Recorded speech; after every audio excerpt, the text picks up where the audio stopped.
আমরা এইসব প্রোগ্রামে প্রত্যেক বছরই করি। তো ছেলেদের অ্যাওয়ারনেসের জন্যে, ছেলেদেরকে আবেগতার জন্যে, ছেলেদের লাভ জানার জন্যে কি তারা যাতে ওরা চুজ করতে পারে, ক্যারিয়ারটা চুজ করতে পারে, প্লেসমেন্টটা ইউজ করতে পারে, মানে কোথায় কাজ। তো এইগুলো আমরা চেষ্টা করছি, ওরা বিচারার চেষ্টা করবো ওদের ছেলেদেরকে যত বেশি সার্ভিস দিতে পারে। আমরা 20 years এটা করে আসছি, এটা আমরা সারা প্রত্যেক বছরই পাই, কিন্তু প্রত্যেক বছর তো নতুন ছেলে আসছে, সেটা একটা ছেলে থাকে না। প্রত্যেক বছরই এখন যে ছেলেটা আমরা শুরু করেছিলাম ওরা সেই ছেলেটা আজকে বাবা হয়ে গেছে।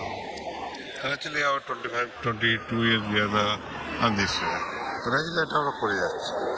এগুলো তো জাস্টিসের মধ্যে আছে, এটা তো কিছু বলা যাবে না, মানে ন্যায় বিচারের মধ্যে আছে। ও বিচারটা আসুক, তারপরে বলা যাবে। বাংলা হান্টের আরও খবর দেখতে নজর রাখুন।